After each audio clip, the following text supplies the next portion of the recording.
What's up, cuz? It's your boy Tech G coming at you with a tech review.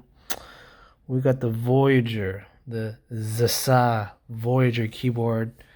This baddie right here is 365 bucks. Alright? It's expensive, man, and it's worth it. You know why? Because I'm a developer. I write code, your JavaScript, your CSS, your HTMLs. I answer Jira tickets and whatnot. And I hold it down and I hold my own on Jira. So come at me correct. Or else, man, you might have to learn the hard way. Alright? So I'm coming at you guys correct about this keyboard, man. It's expensive, man. 365. Alright? I had this old school, this old faithful right here, right? The Microsoft split Alice keyboard. The problem with this thing here, the problem with this thing, man, it's too damn wide.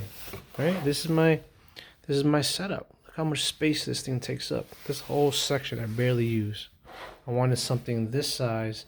Microsoft had this keyboard at this size with this layout, but they sold out because they stopped making keyboards. And that's when I started my keyboard journey. All right.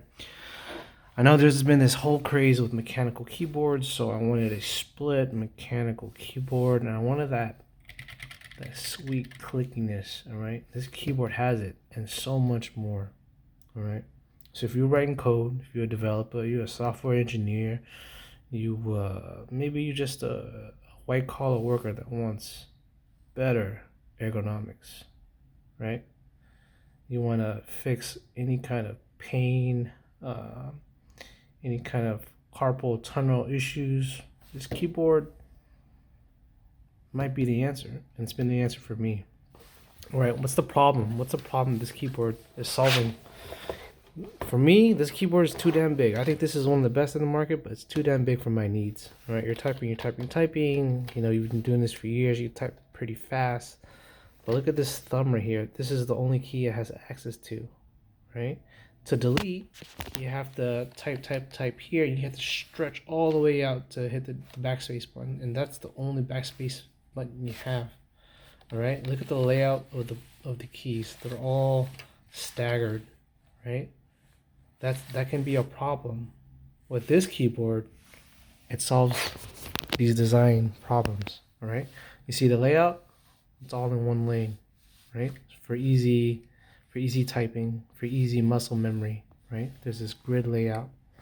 These keys right here, it's more than space. These are modifier keys. These are additional action keys. So for this one, for my setup, right, this is actually the return. This is the tab. This is the backspace. And this is the space. So you can get all those actions with your thumbs that were only used for one key before, right? So much to unpack, guys. This keyboard is fucking sick, right? If you want the Ferrari of keyboard, I think this might be it. It's a turnkey solution. You buy it out of the box, you plug it in, and you just go. But here's the problem. Here's the big fucking problem with this keyboard. While it's very comfortable to use, it's very fucking hard to learn, right? Coming from a regular MacBook keyboard to this keyboard alone was pretty hard. And then coming from this one to this one, it's even harder. All right, but the good things that come in life are hard, right? You want the best of the best, you're gonna have to earn it the hard way. For me, it took me about 2 weeks to learn how to type on this fucking keyboard. I had to go on those like speed typing test websites, just bang on that shit for like almost 2 weeks straight, right? I was working a 40-hour job writing fucking code with this keyboard, and it was so bad. I was writing maybe 5 words per minute. It was so terrible. Now all these keys are here. They're all familiar, but they're in a different layout, right? This has that kind of grid layout. Well, here it's staggered. So you had to retrain your muscle memory to fit this layout, right? But all the keys, the ASDF, the QWERTY, you know, all that is still here. But you got to put in the work, right? 2 weeks, you'll be good. 2 weeks, you'll be writing code. You'll be writing emails, whatever the fuck you want. But you got to put in the time, all right? What I like about this keyboard, the fucking quality, man. Look at this metal, the finish, the switches. They're super clicky. These are like the linear red switches. I'm getting clicky switches to add onto it from Amazon.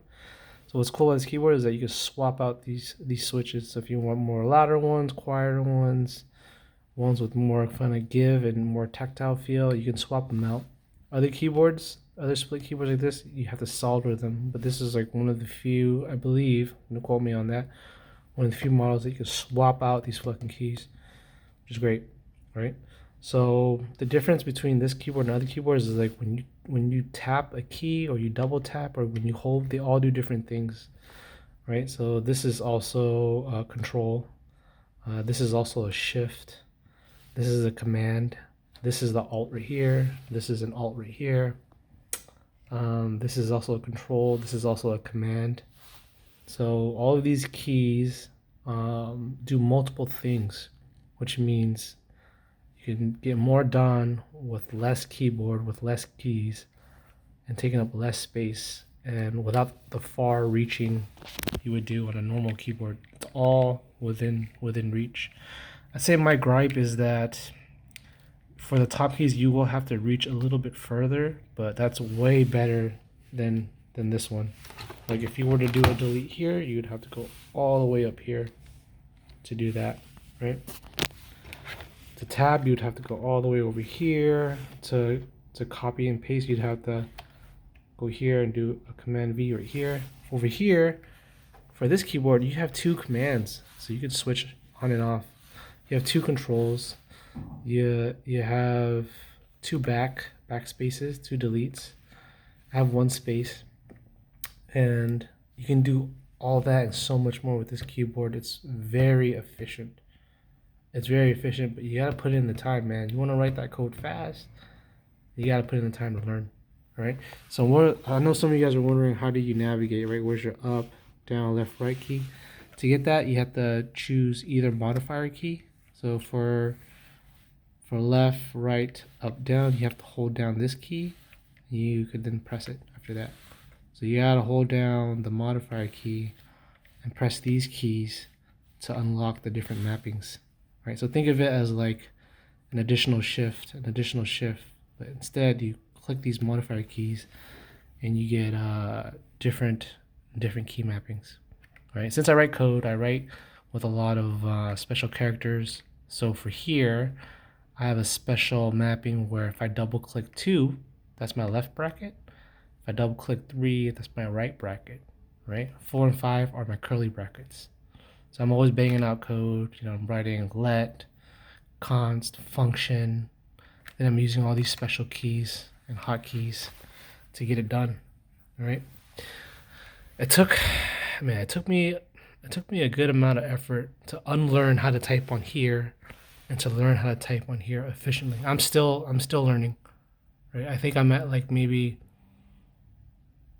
from my own personal goal or my own personal capabilities, like at a 85% efficiency. I think I can get to 90 to 100 like I was on this one, but on this keyboard with just a little bit more time, right? So just mindless typing, putting in the reps, putting in the work, I'll be super efficient, right?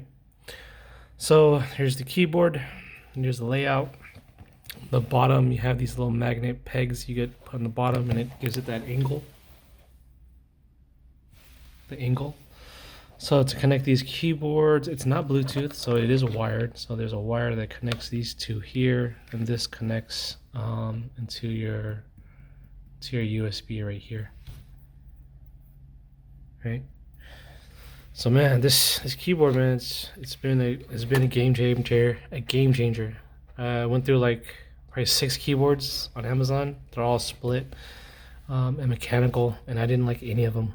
I returned them. They range from like $50 to $250, and I paid the extra $360 to get this keyboard. Like I wanted this keyboard from the get-go when I was doing my research, but I went with the cheaper options because, let's face it, Amazon has a pretty good return policy, and I just fucking tried all of them, and I just sent that shit back like a week after. Every single mechanical keyboard, split keyboard on Amazon I've tried, and it just didn't fit my needs. I returned them. And this one, the Voyager, has been the one. All right. What else is there to say? So yeah, man, you're writing code. If you're a writer, if you just want better ergonomics, fix that fucking carpal tunnel that you might have. You know, writing code, writing emails. I guess gaming too. I mean, I don't think you need this for gaming, but you know, I think it's a pretty premium hardware and equipment that you could upgrade your rig to, right? So I have this split keyboard. Do as wide as you want. At first I was like tilted like this, like kind of like a deep kind of split, but over time I kind of like in between this and that. So I don't tilt it too much, but I do a slight tilt, and that's been most comfortable to me. But that still puts my wrist at an angle, so I wanted to eventually get it to where naturally my hands would kind of go like this, right? But what matters is how you're positioned, how far you're sitting up, how far your stomach is from the edge of the table. That's gonna adjust the way you position this keyboard. All right. So quality, I give it a 10 out of 10. Customer support, they've been pretty responsive with any questions I had about mapping and the software. Give that a 10 out of 10. As far as keyboards go, like the fit and finish feels super quality, not cheap and plasticky. Granted, don't get me wrong, I think this is one of the best ergo keyboards on the market, but the material isn't like the finest, and you know the price reflects that. It's like a $70 keyboard. This is like $360, so you're gonna get a way better premium finish on this. But they're both good for different purposes and different price points. I'm happy with both. I could switch between this keyboard and my MacBook, no problem. It takes me probably like 10 or 20 seconds to kind of rework and remap that the keys are different and that, you know, the space is here, not like a full tab here. The command is here instead of here. But that just kind of like goes with it. It's like switching cars. Like if this was one car, you know, your sedan, this is your truck, and this was like your roadster or whatever. It all feels like driving, but it just feels a little bit different, and it's totally doable. Some reviewers said that they didn't like transitioning between the two. I didn't have a problem with it, but I think it just depends on personal preference and how much time you want to commit to it. But from a price perspective and effort, you're gonna have to put a lot of money into this, and you're gonna put a lot of time to learn how to type with this keyboard. But shit, man, it's fucking worth it, dude. You know? It's fucking worth it for efficiency, for ergonomics, especially if you're working 40 hours plus a week. You're gonna want the best fucking keyboard you can get on the market. I recommend this. I also have this, you know, this split, not split, but this kind of vertical keyboard. This has been pretty nice. The ergonomics as well. I highly recommend this. I also have a Herman Miller chair. It's a fucking $1,500 chair I got on sale for Black Friday. I think that's worth it too. I could do some more content on that. But if you're banging out, you know, on your keyboard, writing code and whatnot, you're gonna want the best fucking keyboard, the best. I don't think you need the best mouse, but you want at least a vertical mouse and one of the best chairs to sit on, because you know what? You're gonna get older. You know, your back's gonna go out. And things are gonna start hurting and shit, man. You're gonna be like, you're gonna be like an OG, like a tech OG. You're gonna want, the best money can buy from when you're earning a living, right? So let me know what you guys think about this keyboard. If you want one, if you have questions, I'm happy to answer any questions you have. About this keyboard is fucking expensive, sick fucking keyboard. Tech G, my first product review. I'm gonna do some JavaScript, maybe some Python videos in the future when I get a little bit better with Python. And maybe some like beginner JavaScript tutorials to kind of share knowledge from my work experience and from my learning experience, to help out any new beginners kind of build that mental model and wrap their head around just development in general. All right, so that's my review. Let me know if you have any fucking questions. I'll talk to you guys soon.